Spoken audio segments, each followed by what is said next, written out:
Hi everybody and welcome back to Be Like Christ. In this video, a little bit different, we're going to talk about coins of the Bible. And I don't know if you've ever studied this or not, but it's a really interesting study and it really helps us to step into the shoes of the people who were living in the first century so that we have a better understanding of the Bible. In this video, I really want to focus on three coins that are play somewhat of a major role in the New Testament, especially the gospel stories. So that we can have that better understanding and maybe understand what exactly is going on in particular situations a little bit better. So with that, let's take a look at this. Before we begin, I just wanted to let you know that the PowerPoint that I'm going to be using for this video is available for free to everyone on our website. If you go to 2BeLikeChist.com and you go to the Store tab, I know it's kind of in an odd spot, but I didn't feel like doing any web design. So if you scroll all the way down, it's on it's this file, Coins of the Bible, PowerPoint. You just click on it, download it, use it however you like for Bible classes or studies, and you don't have to give me credit. I just want to provide that to you. The first coin that I want to look at is the Tiberius denarius. And this is featured in a few stories in the scriptures, and the name tells you the time when this coin was being circulated, and that was the time during the reign of Tiberius Caesar. And this appears in Matthew chapter 20 with the parable of the laborers in the vineyard. Do you remember the householder? He goes out early in the morning to hire some people for his vineyard, and he tells them that he'll pay them a denarius if they work for him all day. And progressively, as he goes throughout the day, he hires more and more people for a denarius. And so from that we infer that this is maybe a fair day's wage for some type of work like that. And so you'll often hear people say that a denarius is about equivalent to a day's wage. And what you'll find as we look at these coins is that our Bible translations don't really help us a whole lot. It can be really confusing to keep track of what denomination of money is being referred to, especially if you're switching back and forth between translations, because in the English Standard Version, this is translated denarius, and in the King James Version, it's referred to as a penny, and it's a shilling in the American Standard Version. And so that makes it a little bit hard. And throughout all these texts, you'll find that the names are kind of flip-flop depending on the translation. You'll also notice that penny seems to be a very general term for different types of coinage. And so you have to watch out for that a little bit. So this denarius also appears when Jesus is asked about paying tribute to Caesar. In Mark chapter 12, verses 13 through 17, some of the Jewish elite come and they want to trick Jesus into saying something wrong. And he knows that they're up to no good. And in Mark chapter 12, verses 15 through 16, Jesus responds, but knowing their hypocrisy, Jesus knowing the hypocrisy of the Jews, he said to them, "Why put me to the test? Bring me a denarius, and let me look at it." And they brought one, and he said to them, "Whose likeness and inscription is this?" And they said to him, "Caesar's." So what's interesting when we do a study like this is that you can actually look at a piece of money that would have been the exact same thing that Jesus was perhaps holding in his hand and looking down at when he was making this response.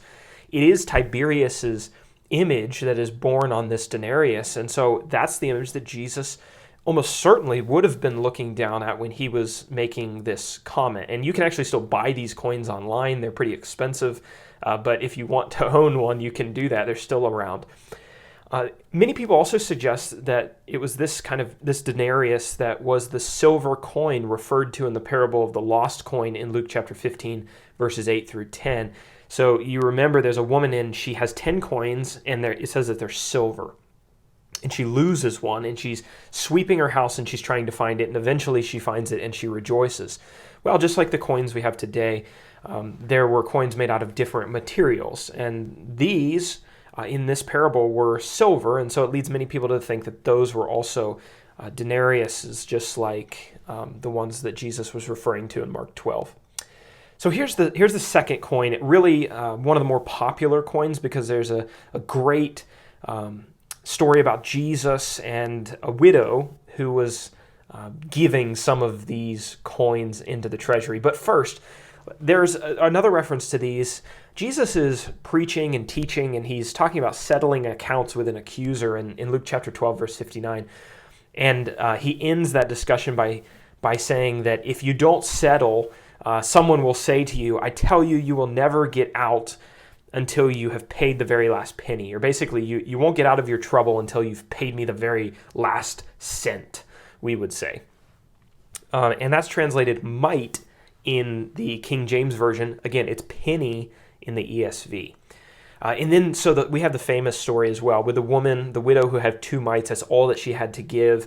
There were all of these rich people giving more around her, and yet Jesus commends her because she gives this tiny bit of money, but it's all that she has. And Jesus just really commends this woman for what she's done. And you'll notice there's another denomination mentioned here, and that is that 2 mites equal a farthing. So just keep that in mind as well. We won't touch on farthings any further than this, but 2 mites equal a farthing, kind of like 2 nickels equal a dime in U.S. currency. So again, we see that there were 2 mites equal 1 farthing in the King James Version, and it says that they equal a penny in the English Standard Version. So that's the mite, smallest denomination of coin during this time, from what I understand. So here's one of the really interesting coins of this time period, and it's the shekel. And one thing that's important to remember is that a shekel refers to a weight, not necessarily a specific coin. And so several cultures had a shekel weight, and you'll see that referred to all throughout the Old Testament and the New Testament. And it references a specific weight rather than a specific coin. So let's dig into this a little bit more. You have to get your math skills out here for a second as we dig into this. But we read about in Exodus chapter 30 and verse 13, the temple tax. And so every Jewish man was supposed to give a half shekel per person to the temple annually. And this was what became known as the temple tax. Now, a half shekel was equal to 2 drachma. That's another denomination of money. And we find that out in Mark chapter 17, verses 24 through 27. You remember this story. People come up to Peter and they ask Peter, does your master, Jesus, does he pay the temple tax? And they were looking to collect 2 drachma, or a half shekel, in order for them to fulfill this. And Jesus comes to Peter and he says, I want you to go out fishing. And when you go out fishing, you're going to catch a fish. And in the fish's mouth, there's going to be a shekel, enough for you and I both to pay the temple tax. So you'll realize, notice right here, he says a full shekel, sometimes called a tetradrachm. So if we have 2 people, then we need 2 temple taxes. So we need a full shekel, not just a half. So a full shekel would be 4 drachma. And so that's where we get this tetradrachma. And so therefore, the shekel that Peter found in the fish's mouth would have been worth 4 drachma and paid the full tax for 2 people, Jesus and Peter. Took me a little while to figure that out, but when you dig into it, you realize that that's kind of the way that it breaks down. So a lot of people think that a half shekel was worth roughly 2 days' wages, and it weighed an average of 14 grams.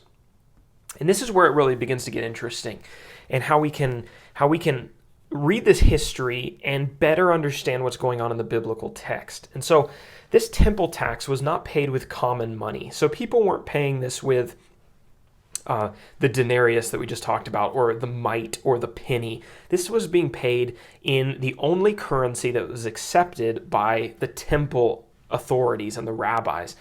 And that was the shekel from the city of Tyre. And if you know anything about geography, you know that Tyre is up north of Judea. It's not located in Judea. This would be a foreign type of money. This would almost be like your church when they take up a collection, requiring that you give your money in Chinese currency, right? A foreign currency. Even though no one else in your area used that currency, the church required you to have that kind of currency. It'd be a weird situation, and that's what was going on with the temple tax. They only took one specific type of money. And this is why you'll notice the second bullet point. This is what the money changers that we read about in the Gospels were exchanging the common currency for. And when Jesus overturns the tables in the temple, it's the people that are exchanging common money for the tyrian shekel that he's so angry at. And the reason for that, in part, was because they were making a large amount of profit on it. So we asked the question, why was the tyrian shekel used in this case? And I've seen two different reasons given by historians. One said that the tyrian shekel was known for being pure. So it was a more pure silver, 94% and above, versus some other more corruptible types of money. I've also heard that it was because they didn't want to accept something like the denarius that had the image of Caesar on it, who was often referred to as a god. And so rather than use the emperor's image in the house of God, they accepted a foreign currency. But what we know is that this became a very lucrative business for the Jewish elite. They were making a lot of money. And so when people were coming to either buy animals or to give their temple tax at the temple on an annual basis, they were getting ripped off because of the exchange rates that these people were charging. And Jesus is just infuriated at this. And you can understand maybe why. It's because these people had probably come from a long ways away. Many of them didn't have a lot. There were probably a lot of poor people who were just trying to be good followers of the old law of Moses.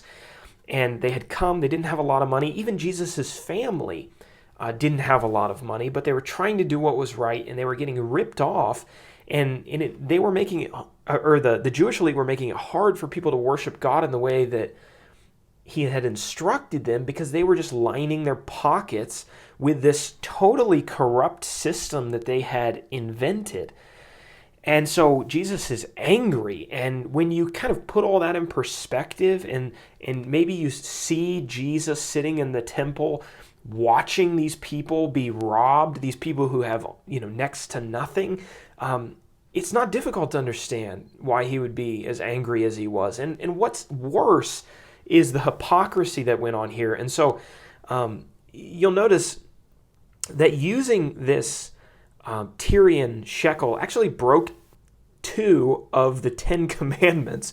You notice this image right up here on the shekel. That is actually the image of a god of Tyre, of Heracles, or the Tyrian version at least. And so when you think about the 10 Commandments, not to have any graven images of any false gods and have no other gods before Yahweh, in pretending to be righteous by not using the image of Caesar in the temple, they were breaking other laws in the process. And so you just see the hypocrisy and the cruelty towards God-respecting Jews, and it makes a lot of sense that Jesus was so mad. And the very last point here is that the 30 pieces of silver that Judas received for betraying Jesus, those were probably this particular type of a shekel. And we suspect that by the fact that he ends up throwing them back into the temple, and the Jewish elite say, well, we can't put these back into the treasury because they're blood money. And so they end up doing something else with them. But likely that's what Judas was paid for. And he may have thought that he could sell those later on and make a little bit of profit off of them, even more than their value, just like the other Jewish elite had ripped people off. We don't know. But potentially that's what he was being paid with. So having this little bit better understanding of what was going on in the monetary arena here helps us to understand exactly what is going on in the biblical stories. And so there's probably a lot more information that we could dig into here. I found a great article online that dug into a lot of this, and I'll link it down below. And let me know if you have any questions or comments, or maybe there's something here that you have studied before that I missed or I skipped over.